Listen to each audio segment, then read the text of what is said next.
Армаңыздар ардактуу арыз сүйүктүү теле көрүүчүлөр, назарыңыздарда психологдор айтат көрсөтүүсү. Бүгүн биз келечек ээлери болгон балдарды туура тарбиялоо боюнча үй бүлөлүк психолог 5 баланын энеси Разия Атамкулова менен маек курабыз. Саламатсызбы кечке? Саламатсыздар. Кош келипсиз. Бизге берилген убакыт бир аз азыраак, ошон үчүн чуу деген эле суроо берип таштайм. Учурда көпчүлүк адамдар материалдык жагдайын оңдоо үчүн, социалдык турмушуну жакшыртуу үчүн бар энергиясын дейли, бар күчүн ошол жакка сарптап, эмнегедир бала тарбиясында аксап жаткандай.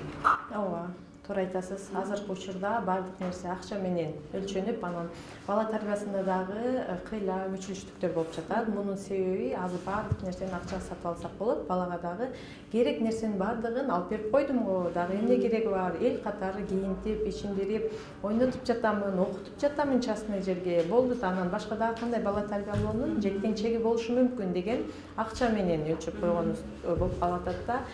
Бул бирок туура эмес болуп калат. Себеби баланын тарбиясы чектелүү. 20 жашка чейин.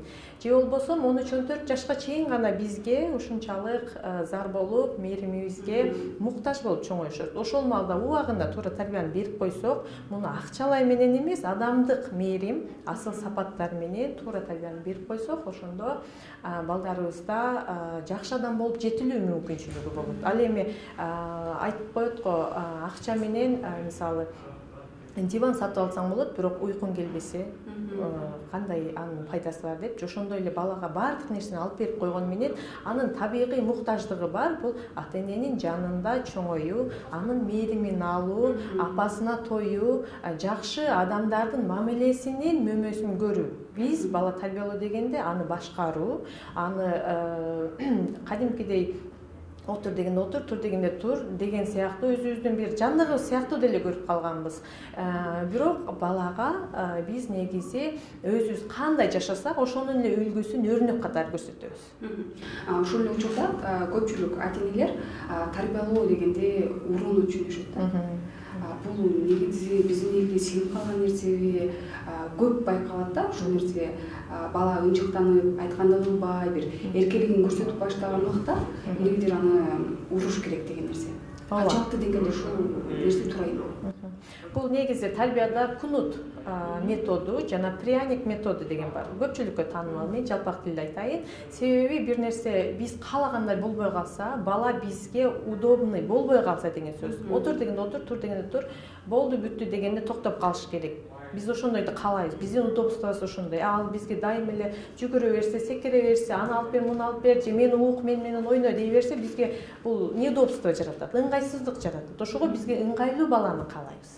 Ыңгайлуу болбой биздин тынчыбызды ала берсе, албетте биз ачуубуз келет, урушабыз. Бирок мында биз бала биздин кийин келечегибиз, биздин карлыгыбыз деген түшүнүк болсо, биз ага жакшы мамиле кылып, мээримибизди төгөбүз. Себеби биз бир мээрим берсек, карлыгыбызда ошол 1000 эселеп кайтат экен. Анан балага эмнени алып берейин, эмнени берсем кутулам деген сөз эмес, аны кандай тарбия берсем болот экен, кантип сүйлөсөм болот экен деп угушубуз керек биринчи. Анан баланы урганда, бул уруп, урушуп тарбиялоо бул улуу ата мекендик согуш учурундагы эмоционалдык энелердин ачкачылыгынан пайда болгон. Ошол маалда эркектер баары фронтко кетип, аялдар сыртта, эркек үйдө үй жумушун кылып атып, бала качкан эмес. Бала эптеп эле чоңоюп, курсагы тойсо, физикалык жактан көлөмү чоңойсо эле болуп, анан ошол учурдагы адамдар, азыр биздин чоң энелерибиз, чоң аталарыбыз, алар биздин ата энебизди тарбиялаган. Ошону эле көрүп, биз дагы урушуп, уруп тарбиялаганга көнүп калганбыз. Бул менен бир жакшынакай жүрөбүз дейбиз, бирок анын запкысын жегендер бизге психологдор. Бул нерсе мурас болуп келатат. Мурас болуп улуу ата мекендик согуштан бери келатат. Ага чейин кыргыздын нарк населинде баланы бапестеп, балам ботом деп жакшы айтып, чоң энелери тарбиялашкан. Кыздардын тарбиясына өзгөчө жеңелер көз болушкан. Ушундай сонун биздин тарбиялык салттарыбыз болгон. Бирок ошол кездеги тарбиянын запкысын инсандар азыр чегип жаткан айтат. Себеби учур талабына ылайык психологдорго кайрылгандар көп. Анан алардын арасында да байкап карасак, эмнегедир могул жеринде балалык жарасы барлар көп да. Негизи уруп тарбияланган баланын келечеги кандай болот? Ал кандай мүнөздүү болуп чоңойот? Уруп тарбияланганда бул бала өзүн ушунчалык баасыз сезет. Себеби бала туулганда аппак барак болуп биздин колубузга берилет. Биз эмне жазсак, ошол кийин жүзөгө ашып чыгат жана 20 жылдан кийин чыга келет.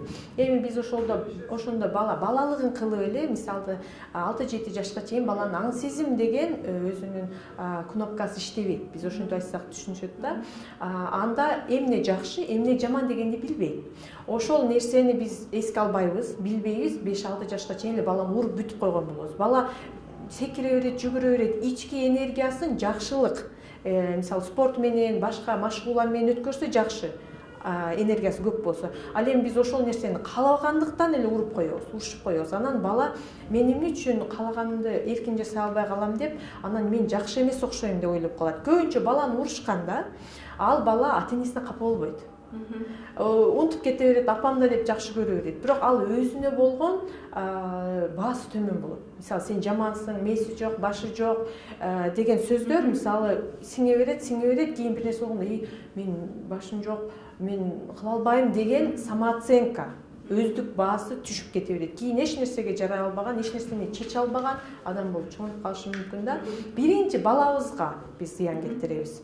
Турмушун кадимкидей талкалап коюшубуз дагы мүмкүн. Анан тегинин баласы мындай эле, анын баласы андай эле болуп атат го, сен эмнеге андай кыла албайсың деп ал ичинде болот да, өздүк баа, анан көрүнбөйт. Ошого азыр мисалы кантип өнүгөм деген чоң адамдар кичинесиндеги детский травма деп коет, ошол жараларды айыктырып, анан кайрадан тикелеп чыгышат өздүк баа. Ооба, себеби бул башка өтө бактылуу жашаган өлкөлөр бар, Финляндия жана башка, ал жактарда баланын бактылуулугу биринчи орунда турат. Анын ыңгайлуулугу эмес, бактылуулугу, куунак балалыгы, баяу балалыгы ошол биринчи орунда турат. Себеби баланын балалыгы 20 жашка чейин созулса, 6-7 жашка чейин балам падышам болот. 7 жаштан 14 жашка чейин балам кулум деп тарбиялашыбыз керек. 14 жаштан 20 жашка чейин балаңызды дос катары көрүңүз дейт. Ошондо туура тарбия болот дейт. Бул 6 жашка чейин биз эң көп урган учур ушунда болуп калат.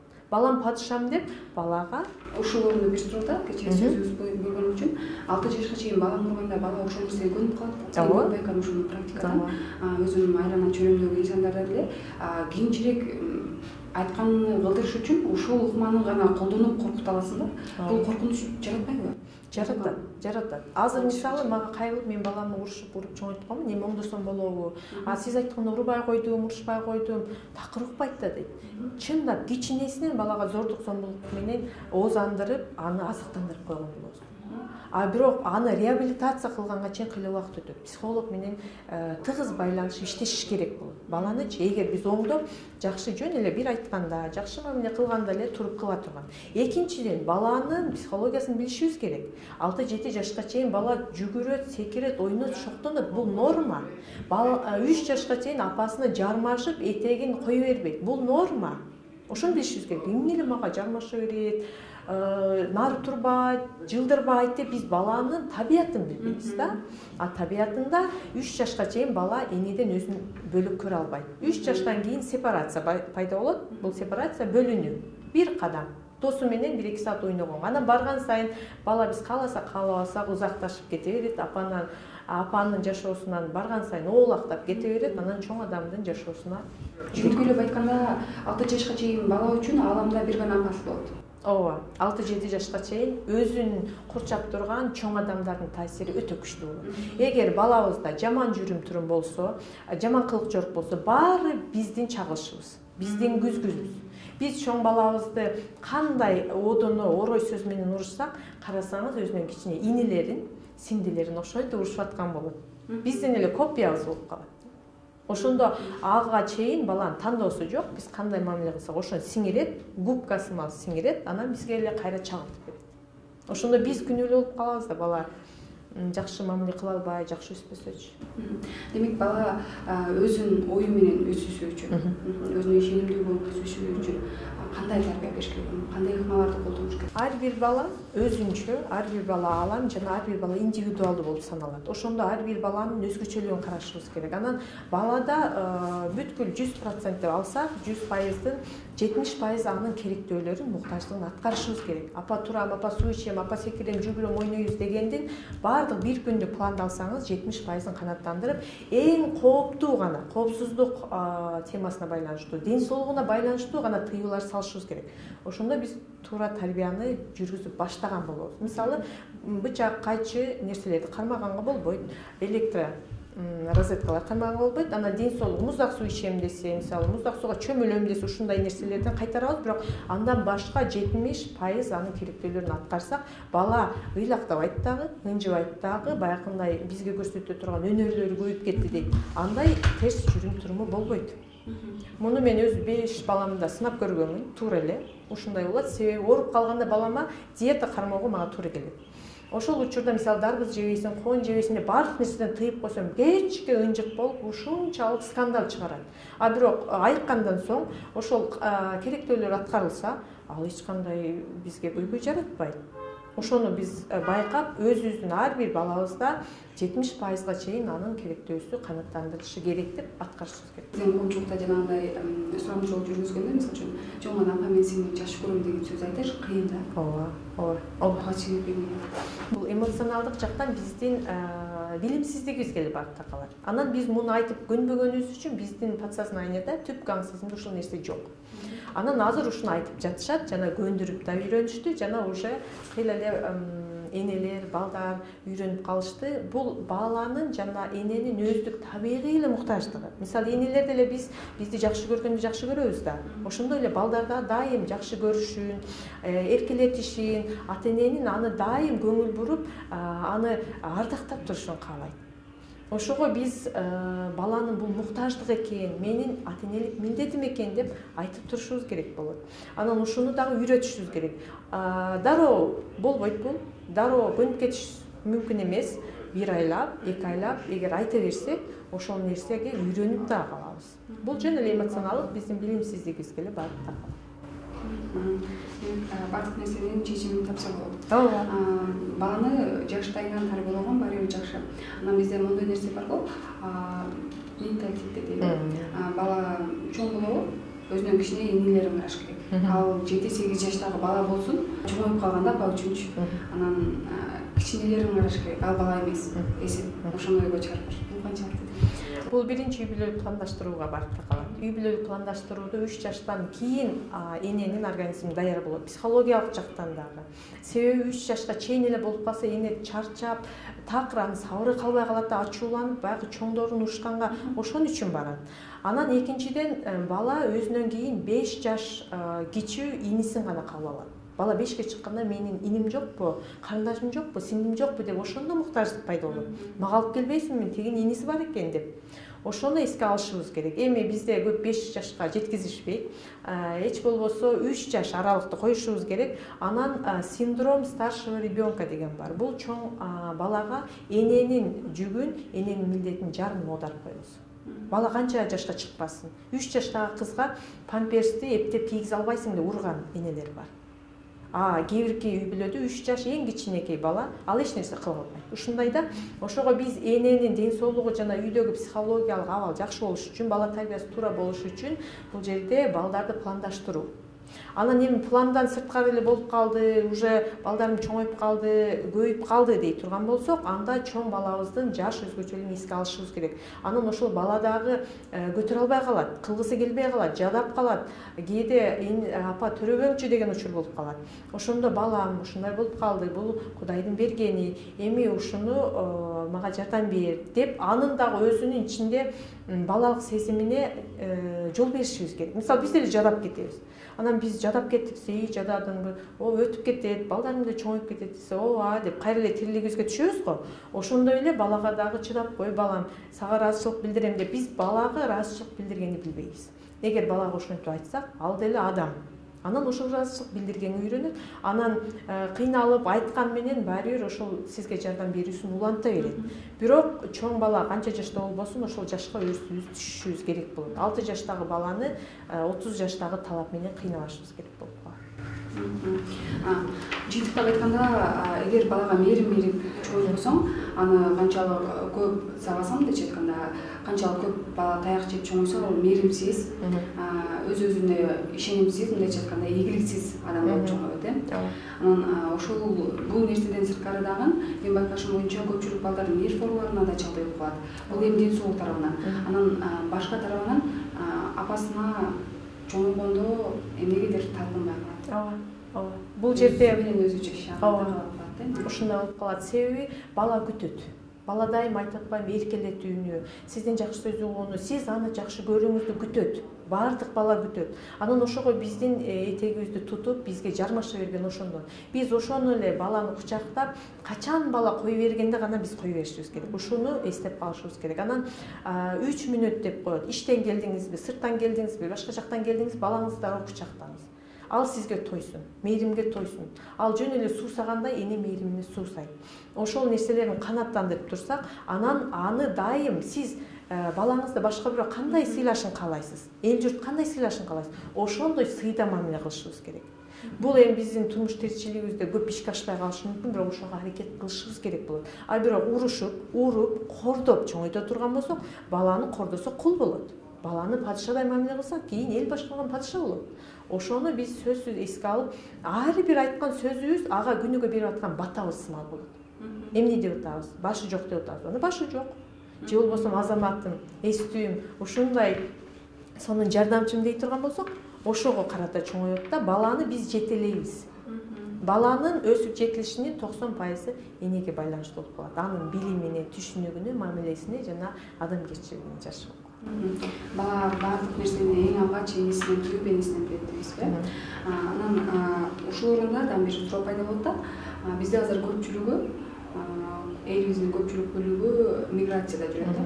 Анан алардын балдары же өздөрү менен болот, же болбосо бул жакта чоң эси менен, же кайсыл бир тууган үйүндө калган болот да.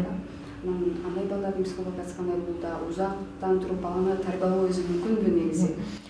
Ушул тарбиялоодо өтө чоң катабыз кетип баратат. Бул орду толгус катачылык. Себеби алар ойлоп жатышат, мисалы азыр биз күнүмдүк суу ичебиз, ар бир адам сууга муктаж, ошондой эле бала энеге муктаж болот. Анан алар сууну бербей 20 жашка чыкканда торт жейсиң деген сыяктуу эле болуп калат да. Балага эң биринчи керек нерсени бербей туруп, мен үй жай даярдап жатамын, кийим-кечек, сонун келечек үчүн мен иштеп жатамын деп атат. Жок. Айрыкча 3 жашка чейин бала энеден айрылбашы керек. Энеден, эми атасы иштеп келсе да макул. А 5-6 жашка чейин энеден 5-6 саатка айрылса болот. 5-6 саатка чейин.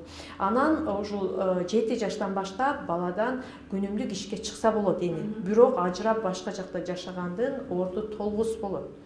Баланын ыйлагандары канча болуп атат? Мага эч нерсе керек эмес. Нан жеп, суу ичип чоңойсом дагы апа жанында болуңузчу. Бирок бул суусап калып, акыры ошол жүрөк мерез болуп бүтүп калат. Ушунусу эң өкүнүчтүү. Себеби канчалаган акчаны таап, ак сарай салып келгенде дагы баласы жат болуп калат. Себеби мээрим көрбөсү, ал каяктагы мээримди берет. Анан анын кылык жоругун көрүп чоңойбойбуз да билбейбиз. Анан анын эң негизги балалык муктаждыгы эне менен кучакташып, ата-эненин кучагында чоңоюу анын мүмкүнчүлүгүнөн биз үзүп койгон болобуз. А бирок кандай гана жакшы адам болбосун, ата-энесине жетпейт. Чоң энеси болобу, тай энеси болобу, ким болсо дагы эч ким ата-эненин ордун баса албайт. Орду бар эле башка, жогоруда айткан сөздөрүңүздөн байкап калдым да, эмнегедир биз коомчулук деле, башка адистерде эле эмнегедир тарбия дегенде басымды көбүрөөк апага коебуз да.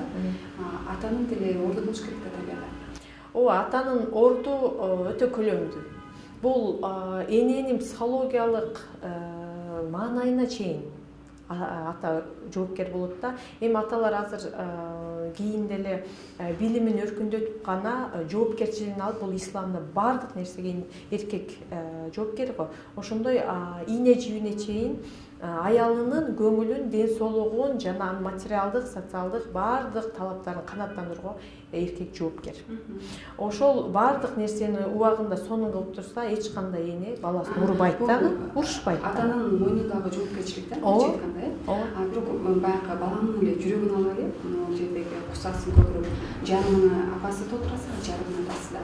Экөөнү бөлүп кароого болбойт да. Атанын деле тарбиясы керек, аталарга деле кандайдыр бир маларды колдонуш керек.